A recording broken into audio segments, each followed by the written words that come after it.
Millions of Ethiopians have continued to face a hunger crisis for a second consecutive year following an ongoing drought, and the country is appealing for more aid. Lack of rain is once again threatening food stocks, while sub-Saharan Africa's second most populous nation still struggles to address the effect of the El Nino-linked drought, the worst in 50 years.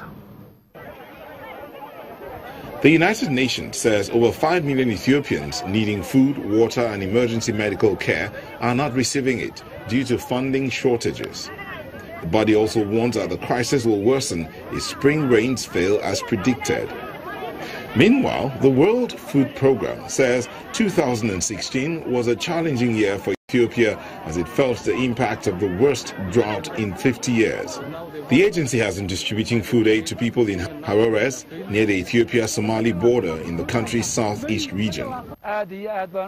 This time, the drought has made it very difficult for people and animals. We are pushing as much as we can by sharing the little we have with our animals so they too can survive.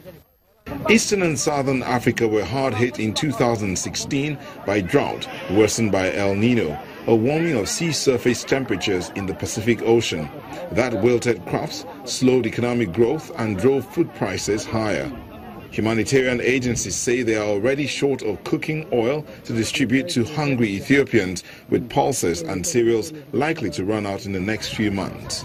The agencies say there is also no money to deploy emergency medical teams and health supplies to southern areas not covered by health facilities. So one of the challenges we have is we don't have enough resources to respond. We have only 70% of the people in this region can receive WFP food this month, because we simply have not enough money. The donors are struggling, they're doing their best, but we have, unfortunately, around the world, a number of crises, large-scale crises like Syria. There's a big drought in this region, in the Horn of Africa. And so what we're finding is, in spite of the best efforts of our donors, resources are not keeping pace with the rising needs in Ethiopia. We need to change that because we need to respond to the drought-affected people of Ethiopia as well.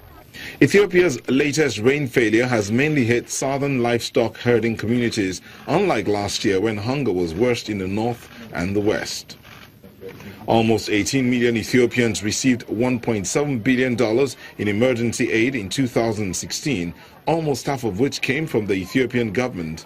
Last week, Saudi-run King Salman Center for Relief and Humanitarian Aid donated $1 million towards relief efforts in the country's southeastern region. The UN appealed for more than $900 million in aid for Ethiopia in January. Almost 13 million people across the Horn of Africa need aid due to drought, including 2.7 million in Kenya and 2.9 million people in Somalia. And that's it on Network Africa. Thank you so much for watching. I'm Timmy Topwe Fagumi.